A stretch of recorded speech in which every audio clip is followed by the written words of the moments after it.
Good morning students. देखो अब जो है हम अपने टॉपिक को आगे बढ़ा रहे हैं। ठीक है, तो हम क्या पढ़ रहे थे, फार्मिंग इन पालमपुर। ठीक है, तो इसका जो सेकंड टॉपिक है वो क्या बोल रहा है, is there a way one can grow more from the same land. मतलब एक ही ज़मीन से क्या कोई और जो है फसल उगा सकता है। तो in the kind of crops grown in facilities available Palampur would resemble a village of the western part of the state of UP. ठीक है, मतलब ये बोल रहा है कि जो पालमपुर है वो किधर साइड है, तो यूपी के वेस्टर्न पार्ट में। ठीक है, उत्तर प्रदेश जो स्टेट है उसके वेस्टर्न पार्ट में जो है वो विलेज है पालमपुर। ठीक है, और यहाँ का जितना भी लैंड है वो कल्टीवेटेड इन पालमपुर। मतलब यहाँ पालमपुर में जितनी भी ज़मीन है वो क्या है, कल्टीवेटेड है, मतलब खेती की जाती है पूरी की पूरी पालमपुर पे। और no land is left idle, और कोई भी जो ज़मीन है उसको जो है वो खाली नहीं छोड़ा जाता है। During the rainy season kharif farmers grow jowar and bajra. बारिश के समय में क्या होता है कि फार्मर्स जो है वो खरीफ क्रॉप जो है वो ग्रो करते हैं। ठीक है, जैसे कि ज्वार हो गया और बाजरा हो गया। और ये जो खरीफ क्रॉप से जो ज्वार और बाजरा है ये जो है एज अ कैटल फीड जो है वो यूज़ की जाती है। कैटल फीड मतलब पशु को जो जानवर लोग होते हैं उनको क्या किया जाता है, उनको एज अ मतलब उनका जो खाना है वो यूज़ किया जाता है, क्या, ज्वार और बाजरे को। ठीक है, it is followed by cultivation of potato between October and December. फिर उसके बाद क्या होता है, अक्टूबर और दिसंबर में जो है फिर आलू की खेती की जाती है। In the winter season rabi fields are sown with wheat. और फिर विंटर सीजन में क्या किया जाता है, गेहूं की खेती की जाती है। ठीक है, from the wheat produced farmers keep enough wheat for the family's consumption and sell the surplus wheat at the market at Raiganj. तो ये जो वीट जो प्रोड्यूस होता है, ठीक है, उसमें से ये जो फार्मर्स है वो क्या करती है कि कुछ जो है वो घर में रख लेते हैं अपनी फैमिली के लिए, और बाकी जो है वो रायगंज जो पास में एक सिटी, मतलब मैंने बताया था जब आपको शुरुआत में पढ़ाया था, तो रायगंज जो है वहाँ पर जाकर के क्या कर देते हैं लोग, उसके मार्केट में जाकर के इसको जो बाकी बचा हुआ जो वीट है उसको बेच के आ जाते हैं। A part of the land area is also devoted to sugarcane which is harvested once every year. और कुछ जो ज़मीन है वो वहाँ पर क्या किया जाता है, जो शुगर केन है मतलब गन्ना जो है उसकी खेती की जाती है। ठीक है, और उसकी साल में एक बार जो है उसकी कटाई कर देते हैं। फिर शुगर केन जो है वो उसके रॉ फॉर्म में रहता है, और फिर इसको जो है एज अ जैगरी जो है वो बनाते हैं। ठीक है, शुगर केन से जो है वो क्या किया जाता है, जैगरी जो है वो बनाया जाता है। जैगरी मतलब क्या होता है बेटा, तो गुड़। ठीक है, तो ये गुड़ जो है वो बनाया जाता है और फिर उसको जाकर के क्या किया जाता है, शाहपुर के मार्केट में जाकर के वहाँ पर ट्रेडर्स को बेच दिया जाता है। The main reason why farmers are able to grow 3 different crops in a year in Palampur is due to the well developed system of irrigation. अब यहाँ पर जो मेन रीज़न है कि फार्मर्स जो है वो लगभग एक तरीके से 3 टाइप की अलग अलग क्रॉप्स जो है एक साल में यहाँ पर ग्रो कर रहे हैं। तो इसका रीज़न क्या है, तो पालमपुर जो है वो क्या है, एक वेल डेवलप्ड है। ठीक है, well developed system of irrigation जो है वो पालमपुर में है।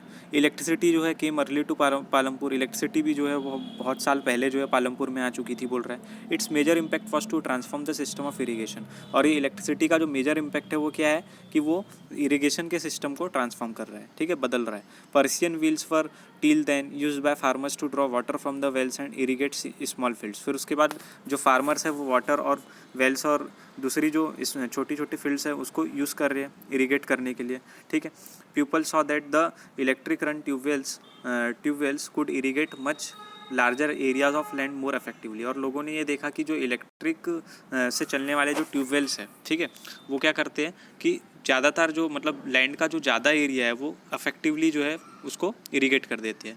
The first few tube wells were installed by the government. शुरुआत में जो कुछ ट्यूबवेल्स थे, ठीक है, वो क्या किया गया था, गवर्नमेंट ने उसको इंस्टॉल करी थी। Soon however farmers started setting up private tubewells. फिर उसके बाद धीरे धीरे क्या हुआ कि फार्मर्स जो किसान लोग हैं उन लोगों ने अपने खुद के जो है ट्यूबवेल्स जो है वो लगाने वहाँ पर चालू कर दिए। ठीक है, जिसके कारण क्या हुआ कि जो मिड-90s है उसमें जो एंटायर कल्टिवेटेड एरिया था वो कितना था, 200 हेक्टेयर्स। ठीक है, 200 हेक्टेयर ज़मीन जो है उसको इरीगेट की जाती थी। अब to grow more than one crop of on a piece of a land during the year is known as multiple cropping. ठीक है, अब ये बोल रहा है क्या कि अगर हम, हाँ, to grow more than one crop on a piece of land during the year is known as multiple cropping. मतलब एक साल में जो है अगर हम एक से ज़्यादा क्रॉप को अगर लगाते हैं तो वो क्या कहलाती है, मल्टीपल क्रॉपिंग। ठीक है, जैसे कि हम लोगों ने अभी ये पालमपुर के एग्जांपल में देखे तो एक साल में कितनी बार फसल लगा रहे हैं वो लोग, 3 टाइप की। ठीक है, एक खरीफ हो गया, एक रबी हो गया, ठीक है, और भी बहुत सारी फसल जो है वो लोग लगा रहे थे। तो ये हो गई मल्टीपल क्रॉपिंग। ठीक है, मतलब जून से सितंबर में जो है एक तरीके से खरीफ की फसल जो है वो उगाएंगे। ठीक है, कुछ लगा देंगे जैसे चना हो गया, गेहूँ हो गया, फिर उसके बाद कुछ और लगा देंगे। ठीक है, तो ये सारी चीज़ें जो है वो हमको एक ही खेत में मतलब 3 महीने कुछ और क्रॉप रह रही है, फिर 3 महीने और कुछ क्रॉप, फिर नेक्स्ट 3 महीने जो है 1 साल में और कोई क्रॉप रह रही है, तो वो that is called the multiple cropping. It is the most common way of increasing production on a given piece of land. और ये जो है ये मोस्ट कॉमन वे है प्रोडक्शन को बढ़ाने का लैंड के ऊपर. All farmers in Palampur grow at least 2 main crops. और जितने भी फार्मर्स हैं पालमपुर में वो कम से कम 2 मेन क्रॉप जो है वो ग्रो करवाते हैं. Many are growing potato as the third crop in past 15 to 20 years. और बहुत सारे जो लोग हैं वो क्या कर रहे हैं कि जो थर्ड क्रॉप के पोटैटो जो है वो ग्रो करवा रहे हैं पिछले 15 से 20 सालों में बोल रहा है. फिर उसके बाद यहाँ पर एक फैक्ट दिया क्या कि not all villages in India have such high levels of irrigation. ठीक है, मतलब ऐसे बता रहा है ये एज अ पालमपुर को एग्जाम्पल शो करवा के कि जो इरिगेशन लेवल है इंडिया में जो सारे गांव है, ठीक है, इंडिया के सारे गांव में ऐसा हाई लेवल का इरिगेशन सिस्टम नहीं है बोल रहा है वो. Apart from the riverine plains coastal regions in our country are well irrigated. ठीक है, और यहाँ पर जो है इंडिया में क्या है कि कुछ कोस्टल रीजन्स है, रिवराइन प्लेन्स है. ठीक है, तो यहाँ पर मतलब कहीं जगह जो है वो अच्छा इरीगेशन फैसिलिटी है, कहीं पर नहीं है बोल रहा है. इन कॉन्ट्रास्ट प्लेट्यू रीजन में अगर देखा जाए तो जैसे डेक्कन प्लेट्यू हो गया, तो यहाँ पर लो लेवल्स ऑफ इरीगेशन हमको देखने को मिलती है. Of the total cultivated area in the country a little less than 40% is irrigated even today. ठीक है, लगभग 40% से भी कम जो है वो इरीगेशन यहाँ पर आज के समय किया जाता है. In the remaining areas farming is largely dependent on rainfall. और ज़्यादातर एरियाज़ में क्या होता है कि जो फार्मिंग है वो मेनली रेनफॉल पर डिपेंड होती है. ठीक है, तो ये देखो ये डिफरेंट टाइप की क्रॉप्स बता रहा है. ये वीट हो गया, ये बाजरा हो गया, ये शुगर केन हो गया, ये पोटैटो हो गया. ये डायग्राम 1.3 में. ठीक है, तो ये कहलाती है मल्टीपल क्रॉप्स की. एक ही साल में मतलब कोई जो है वीट लगा रहा है 3 महीने तक अपनी फील्ड में, फिर उसके बाद 3 महीने बाद जो है वो बाजरा लगा दे रहा है, फिर 3 महीने बाद क्या हो रहा है शुगर केन लगा दे रहा है या फिर पोटैटो लगा दे रहा है. तो ये जो है ये मल्टीपल क्रॉपिंग सिस्टम कहलाता है. ठीक है, फिर उसके बाद क्या लिखा है यहाँ पर, ये बताया कि cultivated area over the years. ठीक है, तो 1950 से 51 में जो है, ठीक है, ये जो मतलब एक डेटा है, ठीक है, स्टैटिस्टिक्स एग्रीकल्चर स्टैटिस्टिक्स की बुक से लिया गया है. तो इसमें बताया कि 1950 से 51 में जो इंडिया के पास जो टोटल मिलियन हेक्टेयर्स में कल्टिवेटेड एरिया था वो कितना था 129. और अभी 2014 से 15 में कितना हो गया 155 हो गया बोल रहा है वो. ठीक है, एज अ ग्राफ जो है इसने भी रिप्रेजेंट किया ग्राफ के थ्रू. ठीक है, तो ये आप देख सकते हो उसको. फिर is it important to increase the area under irrigation why. तो ये सारे क्वेश्चन है इसमें. अब फिर क्या बोल रहा है, you have seen that one way of increasing production from the same land is multiple cropping. ठीक है, तो एक ही लैंड से क्या हो रहा है कि अलग अलग टाइप की प्रोडक्शन जो है वो बढ़ाई जा रही है. तो ये क्या कहलाता है मल्टीपल क्रॉपिंग. ठीक है, फिर अब आगे क्या बोल रहा है कि दूसरी जो अब क्या हो गया है कि मतलब नई नई जो फार्मिंग मेथड्स है वो हमको आज के समय देखने को मिलती है. तो वो क्या कौन सी मेथड्स कहलाती है, मॉडर्न फार्मिंग मेथड्स कहलाती है. ठीक है, इसमें क्या लिखा है कि हायर इल्ड के लिए. इल्ड क्या होता है, तो इल्ड वो क्रॉप होता है जो कि सिंगल पीस ऑफ लैंड पर क्या होता है, एक सिंगल सीजन में जो लैंड है उसके एक दिए हुए हिस्से में कितनी क्रॉप प्रोड्यूस हुई है उसको बोला जाता है इल्ड.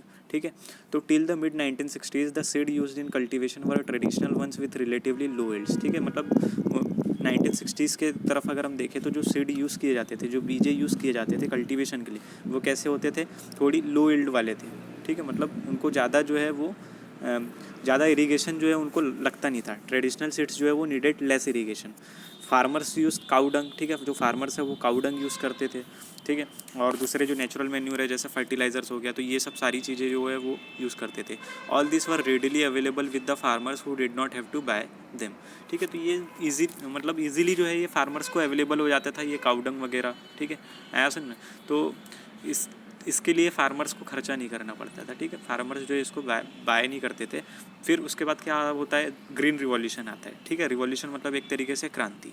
ठीक है, तो ग्रीन रिवॉल्यूशन आता है 1960s के समय, जिसमें क्या होता है कि जो इंडियन फार्मर है, ठीक है, उनको हाई यील्डिंग वैरायटीज़ के वीट और जो राइस है, ठीक है, वो कल्टीवेशन के लिए दिया जाता है. ठीक है, सीड्स के लिए जो हाई यील्डिंग वैरायटी वाले जो सीड होते हैं, ठीक है, तो वो उनको दिया जाता है. Compare to traditional seeds the high yielding variety seeds promise to produce much greater amounts of grain on a single plant, ठीक है। तो देखो इसमें अब ये इसने डिफरेंस बताया कि पहले वाले जो सीड थे वो लेस इल्ड वैरायटी वाले थे। अब क्या हो रहा है, हाई इल्ड वैरायटी वाले सीड आ रहे हैं। तो हाई इल्ड वैरायटी और लेस इल्ड वैरायटी में क्या डिफरेंस होता था कि लेस इल्ड वैरायटी वाले, जैसे एक सिंगल प्लांट लेंगे हम, ठीक है, तो उसमें जो अमाउंट ऑफ ग्रेन होता था वो कम होता था। और ये हाई इल्डिंग वैरायटी वाले सीड में क्या होता है, अगर एक ही सिंगल प्लांट में क्या होता है, हमको जो नंबर ऑफ या अमाउंट ऑफ ग्रेन जो है वो बहुत ज़्यादा अमाउंट में मिल जाता है, ठीक है। जिसके कारण क्या होता है कि जो सेम पीस है लैंड का would now produce far larger quantities of food grains than was possible earlier. High yielding variety seeds however needed plenty of water and also chemical fertilizer, ठीक है। तो ये हाई यील्डिंग वैरायटी सीड्स जो होते हैं उनको ज़्यादा पानी देने की आवश्यकता नहीं होती है, जबकि पहले क्या होता था कि जो लेस यील्डिंग वैरायटी वाले सीड होते थे उनको ज़्यादा पानी देने की आवश्यकता होती थी। फिर उसके बाद ये जो है इनको केमिकल फर्टिलाइज़र भी जो है उतनी ज़्यादा क्वांटिटी में देने की आवश्यकता नहीं होती है, बोल रहा है। थोड़ी सी अगर हम थोड़ा सा ही फर्टिलाइज़र दे दें तो उसमें पूरा काम जो है वो हो जाता है, बोल रहा है। जैसे इसने एक एग्जांपल के थ्रू दिखाया है ये मॉडर्न फार्मिंग मेथड में क्या क्या होता है। तो ये पेस्टिसाइड जो है ये मॉडर्न फार्मिंग मेथड है, fertiliser, high yielding variety seeds, farm machinery, diesel, तो ये सारे मिल करके क्या बनाते हैं, मॉडर्न फार्मिंग मेथड बनाते हैं, ठीक है। और ये मॉडर्न फार्मिंग मेथड से फिर क्या होता है कि इसको इरीगेट किया जाता है, ठीक है। डैम्स हो गया, पंप हो गया, कैनल्स हो गया, इलेक्ट्रिसिटी हो गई, तो ये इसकी मदद से जो है इरीगेशन टेक्निक्स जो है वो हम यूज़ करते हैं आज के समय, ठीक है। तो ये यहाँ तक हमारा कंप्लीट हो गया है। फिर उसके बाद क्या है, pesticides to produce best results, ठीक है। तो फर्टिलाइज़र के साथ साथ क्या किया जाता है, पेस्टिसाइड्स यूज़ किया जाता है। पेस्टिसाइड्स क्या होते हैं, तो जैसे मान के चलो फसल में क्या होता है, कुछ कीड़े होते हैं, ठीक है, तो वो कीड़ों को मारने के लिए क्या किया जाता है, पेस्टिसाइड का यूज़ किया जाता है, ठीक है।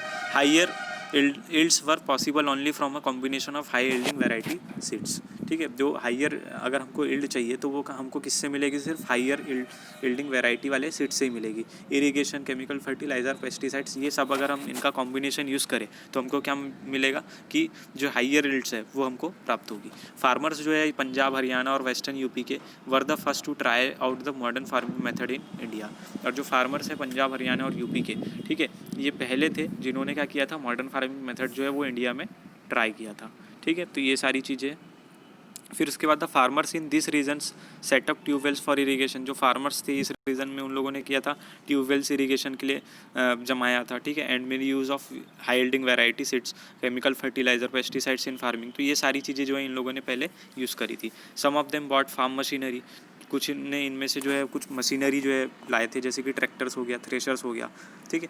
तो ये इन लोगों ने सबसे पहले कहाँ पर हुआ था ये सारी चीज़ें, नॉर्थन पार्ट ऑफ इंडिया में, ठीक है। Which made plugging and harvesting faster, तो आप लोगों ने देखे होंगे बहुत सारी मशीनें होती है जिसके कारण क्या होता है, जैसे धान काटने की मशीन आती है, ठीक है, धान बोने की मशीन आती है, तो ये बहुत सारी जो है ये मतलब हार्वेस्टिंग भी फास्टर हो गई है आज के समय और प्लगिंग भी फास्टर हो गई है। They were rewarded with high yields of wheat, ठीक है। तो इसके कारण क्या होता है कि हाई यील्ड की जो विट है वो हमको प्राप्त होती है, ठीक है। फिर आगे जो है हम यहाँ से देखेंगे, कल जो है वो पढ़ लेंगे, ठीक है। Thank you.